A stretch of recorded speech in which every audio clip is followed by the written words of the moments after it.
Hi, welcome back, Nerd Down on the Creek. We are gonna take a step back and go over or readdress some things called scaling and modifications. In the workout today, we have a thing called double unders. You may have heard them before, you may have tried them before, you may have whipped yourself before, you may have been a little angry.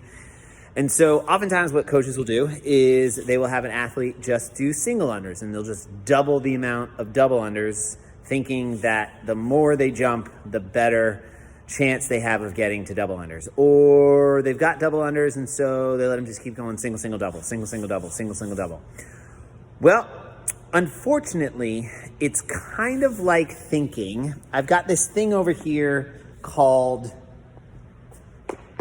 a broom, right? And I want to I want to mop the floor.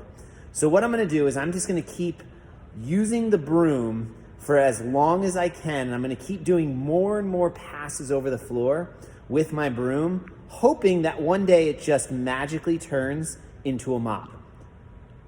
That's a broom, that's a mop. Broom, mop. They're not the same thing. And it doesn't matter how many times I sweep the floor, I will not have mopped the floor with my broom. You can't get from A to B by doing more A.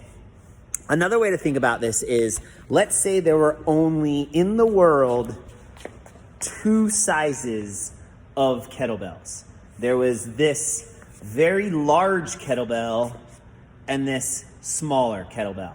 So I've got my 70-pound kettlebell, I'm sorry for my camera angle, and I've got my, I forget how much that weighs, 18-pound kettlebell.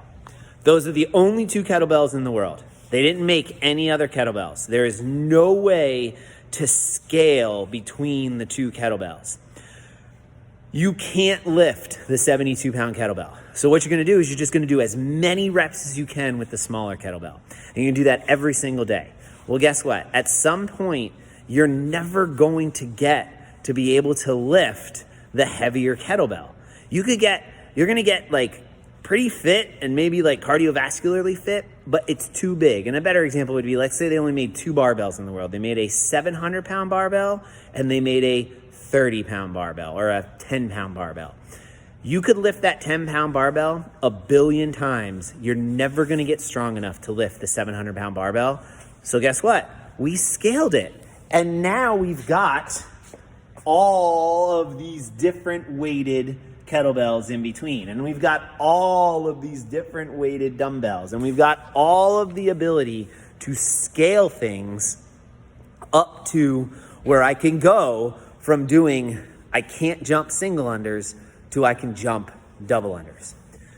As your coaches, it is our job to pay attention to those things.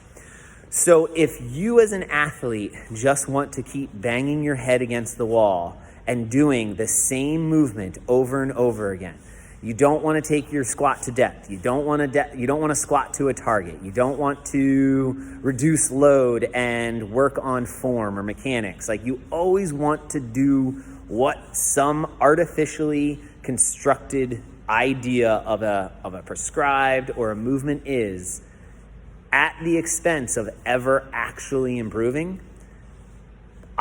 That's fine. Like, that's your choice. That's totally fine. I'm here to offer to you, though, that if you don't mix up the scale and the modification, and they're two different things, right?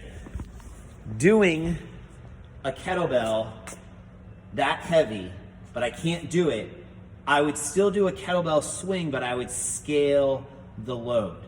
But let's say I can't do, and let's say it's a kettlebell snatch, I can't do the kettlebell snatch, well then I would modify it to using a dumbbell. Modification entails changing the movement. So if you can't do double unders, scaling it with less double unders, that might make sense. If I can do double unders, but I can't do like 50 in a row or 30 in a row, maybe I scale it to trying to do 3 in a row. Not single, single, double. I would argue that's the beginning of a modification. A single under is a modification for a double under. And no matter how many times you do that modification, you are not going to progress to the movement. Toes to bar. If I do knee ups or something else, V-ups on the ground or tuck sits or something on the ground, that's a modification. Doing the actual movement and scaling the volume, that's a scale. Gotta understand the difference. Language matters here. And it's not just because we want to get better at CrossFit. It's also like, translate that to something in life. We'll come back to our broom and our mop metaphor. I don't think we need to address that. You guys get where I'm going with it. If you on a certain day say, I want to just continue to bang my head against the wall and try these things because that's how I'm feeling and you can't tell me otherwise, I respect that.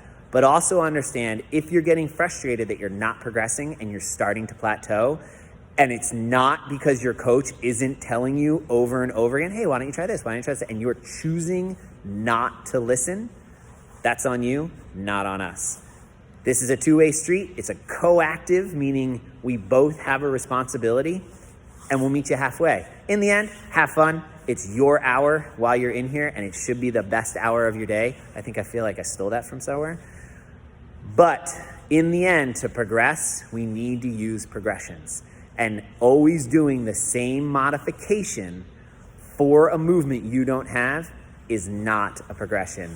That's just doing something else. All right, there you go. It's not a lecture. It's just a conversation. See you on the creek.